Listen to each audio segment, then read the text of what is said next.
आतंकवादी मुसलमान नहीं होता है। अगर होता है मुसलमान फिरके से आता है, लेकिन हर धर्म का आतंकवादी होता है। अगर आप दुनिया का इतिहास उठाकर देखेंगे तो हिटलर भी एक आतंकवादी था जिसने लोगों को मौत के घाट उतारा था, लेकिन उसका क्या धर्म था? यहाँ गोडसे था। ऐसे अनेकों मिसालें हैं अपने देश के अंदर, मतलब हिंदू धर्म, दूसरे धर्म, जो इंसानियत का कत्ल करे, जो जालिम मजलूम पे जुल्म करे, वो आतंकवादी है। ये बात अलग है कि मोहरा बनाया गया है मुसलमानों को ठप्पा। कुछ लोग होते हैं, ऐसा नहीं मैं कहता हूँ, होते हैं कुछ लोग, लेकिन उसका सहरा आप सारे कौम पर नहीं लाद सकते हैं। मैं वही कह रहा हूँ कि कुछ अभी किसी ने कहा था कि फिर जनाजा क्यों पढ़ते हैं। मैं पूछना चाहता हूँ, क्या गोडसे का क्रियाक्रम हुआ?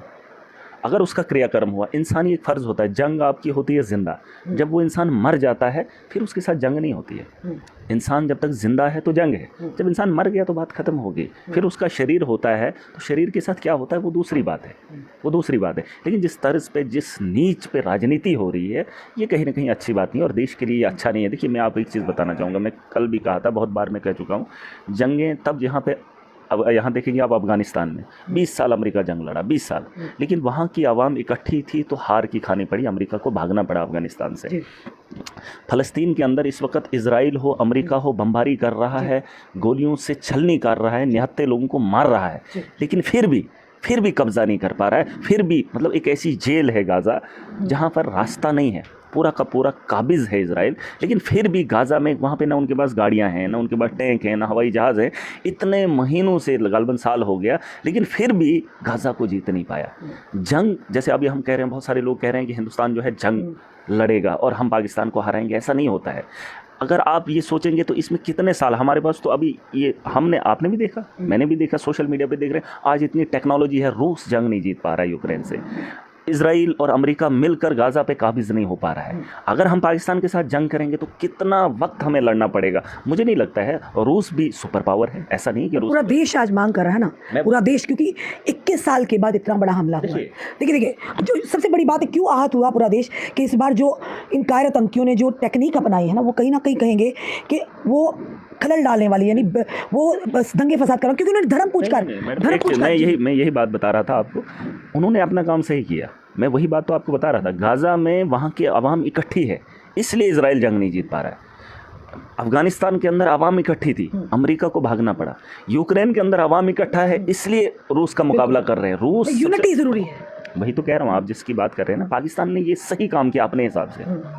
उसने पहले धर्म पूछकर यहाँ पर काम किया। देखिए, जैसे अभी हमला करने से पहले हमें कुछ वक्त लेना पड़ा, वरना या तो उसने हमला किया था, काउंटर यहाँ से हो जाना चाहिए था, जैसा एक इंसानी काम होता है, लेकिन वैसा मुल्क ने अभी नहीं किया, मतलब एकदम से काउंटर नहीं किया।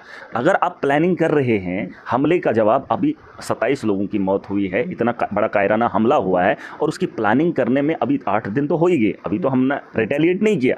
लेकिन आप ये सोचिए कि वो लोग इकट्ठे होंगे, अगर हमारे देश के अंदर तोड़ होगा, अगर आपस में जहाँ हम घर में लड़ें कि उनके साथ लड़ें, हमारी लड़ाई उनके साथ है। मैं वही कह रहा हूँ, ये जो नफ़रत का खेल इन्होंने खेला है, हमारे देश के अंदर नफ़रत नहीं होनी चाहिए। मैं ये मानता हूँ, मेरा ये मानना है, पता नहीं अपना अपना तरीका है, अपना अपना तर्ज है, मैं चाहता हूँ कि जिस मुल्क की आवाम इकट्ठी होगी, उस मुल्क को दुनिया की कोई भी ताकत नहीं तोड़ सकती। आपने सही कहा, आप कह रहे हैं कि हमारे मुल्क में यूनिटी नहीं है, ये कहा ना, ये सच भी है, कहीं ना कहीं हम बटे हुए हैं ज़ात बरादरियों में, धर्म में।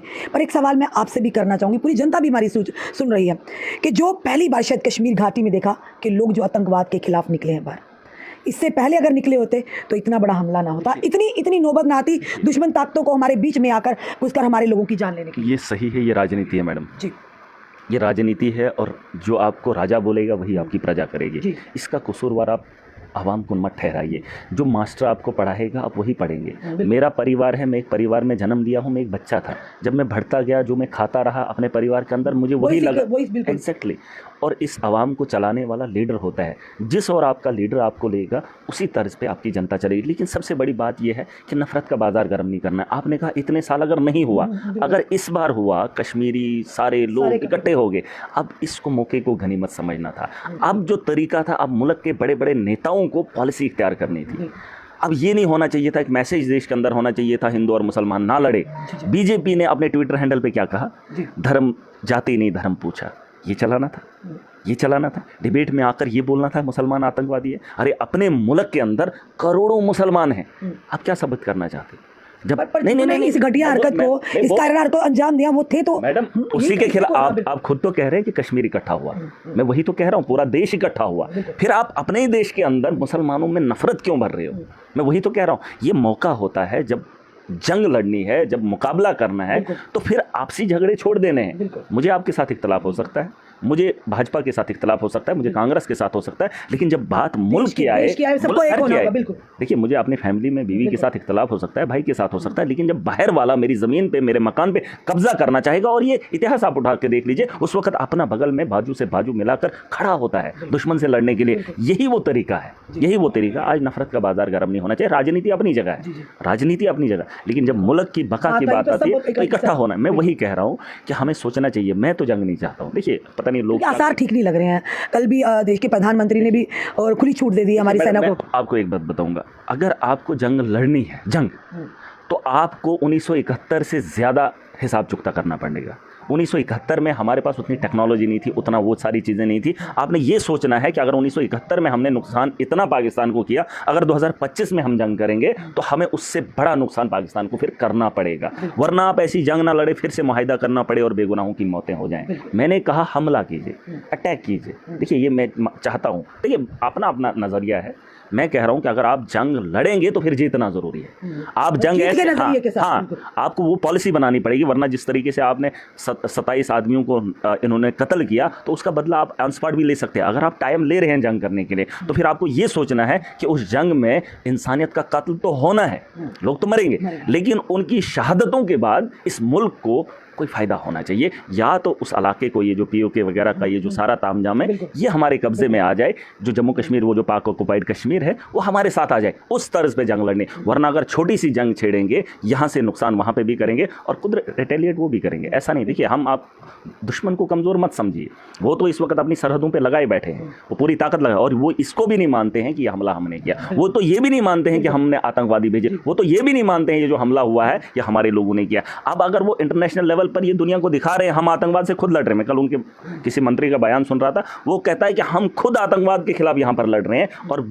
हिंदुस्तान कह रहा है कि हमने आतंकवादी वहाँ पर भेजे। वो तो खुद भी लड़ रहे हैं, ये तो सच्चाई है, वो तो रोज़ वहाँ पे आतंकवाद से लड़ रहे हैं, लेकिन ये भी आतंकवाद वहीं से अगर आ रहा है तो फिर हमने रिटेलिएट ऐसे करना है। मैंने तो कहा था अटैक, जैसे ऐवान के अंदर मैंने कहा जंग में नहीं चाहता, क्योंकि जंग से बेगुनाहों का कत्ल फिर से होगा, और अगर उससे हासिल कुछ नहीं होगा, अगर हमने जंगों से कुछ हासिल नहीं किया तो जैसे मैंने कहा इस दौर के अंदर, वो मैंने 1971 में मैं जना नहीं था, 1947 मैंने देखा नहीं। अब आपने इतिहास लिखा, अब उसकी किताबें उसको कैसे मैं पढूं, किस पे यकीन करूं कि उस जंग के अंदर क्या हुआ? ये तो मैंने आंखों देखा है। इस वक्त मैं फ़लस्तीन के साथ जंग देख रहा हूँ, इजराइल, अमेरिका, इतनी बड़ी ताकतें लड़ रही हैं, फेल हैं। यूक्रेन के अंदर रशिया लड़ रहा है, फेल है। मैं वही कह रहा हूँ, अगर आपने उस प्लानिंग से जंग लड़नी है तो ठीक है, आप मुल्क में कुर्बानियाँ लगेंगी, लोग भी कुर्बानी देंगे, फ़ौज भी कुर्बानी देगी, लेकिन मकसद बता देना, आपका इंटेंशन क्लियर अगर हो। अगर नहीं हो निहत्तों की जान वहाँ भी जाएगी और यहाँ पे भी जाएगी, तो कहीं ना कहीं ये जंग जो है बेहतर नहीं होगी। हमारे एक व्यूअर से वो लिख रहे हैं कि कश्मीर में जितने भी आतंकवादी हमले हुए हैं उसमें सिर्फ मुस्लिम ही क्यों आतंकवादी होते हैं। देखिए उनका सवाल भी जायज़ ही है, क्योंकि समुदाय से तो मुस्लिम से ना, भले ही उनकी क्या सोच है, किस तरह से उनका ब्रेन वॉश किया गया, कौन सी ताकतें हैं, ये हमारे व्यूअर्स पूछ रहे हैं। तभी हम आपके साथ आसाद ने कहा कि जितने भी हमले कश्मीर घाटी में हुए हैं, टारगेट किए हुए हैं, वो मुस्लिम समुदाय से ही हैं, यानी कि सारे मुस्लिम हैं, मुस्लिम समुदाय से ही हैं वो। तो क्या इस पर कहें? नक्सलवाद कौन है? मुस्लिम है। नहीं, आप मुझे बताओ, नक्सलवाद अपने देश के अंदर है ना, कौन है वो? बिल्कुल नहीं, वो भी तो मार रहे हैं ना, चाहे फौज को मार रहे हैं, देश के अंदर माहौल ख़राब कर रहे हैं, वो कौन लोग हैं? उनका धर्म क्या मुसलमानों के साथ मिलता है? उन्होंने क्या कलमा पढ़ा है? अरे वो भी तो जय श्री राम के नारे लगाते हैं, है ना। तो ये चीज़ें मैं इन बहसों में नहीं जाना चाहता हूँ। मुझे किसी ने कहा कि एक मुस्लिम ने शहादत दी, नहीं, इंसानों ने शहादत दी है इंसानियत को बचाने के लिए। मैं तो नाम भी नहीं लेता हूँ। अरे जिसको कत्ल किया वो भी हमारे लोग थे, और जिसने उनको बचाने की कोशिश की वो मुसलमान है, लेकिन वो इंसान है, उसने इंसानियत को बचाने के लिए किया, वरना वो कलमा पढ़ के निकल सकता था। अपनी जान बचाने के लिए इंसान कुत्ते को भी बाप बना सकता है, लेकिन कलमा उसे आता था। ये जो कुछ लोग कह रहे थे ना, कलमा सीख लो और बच जाओगे, अरे जिस आदमी को कलमा आता था उसकी शहादत दी है, बिल्कुल अपने सीने पे गोली खाई है। ऐसा नहीं है। ये जो कह रहे हैं ना, इनको ये पूछो कि अपने देश के अंदर क्या हिंदू ने किसी हिंदू को नहीं मारा? आतंकवाद किसे कहते हैं? ये किसे कहते हैं? नहीं, पहले मुझे इन लोगों को ये पूछना है, आतंकवाद करता क्या है? आतंकवाद एक इंसान की जान लेता है। क्या मुझे ये बात बताओ मैडम, आप भी उम्र अच्छी खासी है, आपने भी दुनिया देखी है, आप मुझे बताओ कश्मीर के अंदर कत्ल हुए, ऐसा नहीं है, कई सालों से होते आ रहे हैं, ये तो आतंकवादी कर रहे हैं, लेकिन क्या यहाँ से बाहर बिल्कुल लोगों की जाने नहीं हुई। वो सब आतंकवाद जो बेगुनाहों का खून बहा कोई किसी के ट्रक के नीचे कुचलता है आतंकवादी जानबूझ के, अगर किसी का गला घोंटता है वो भी आतंकवादी, और जो नशे से मार रहा है वो भी आतंकवादी है। सुन लीजिए मैडम, ये डेफिनेशन इनकी गलत है, डेफिनेशन गलत है। और अगर हमने मुल्क को बेहतर बनाना, हो सकता है इंटेलेक्चुअल लोग मुझे देख रहे होंगे, मकसद ये है, आतंकवादी का मकसद ये है आतंक फैलाना, आतंक खौफ का हो, आतंक नशे का हो। आपको क्या लगता है नशा आतंकवाद से कम है?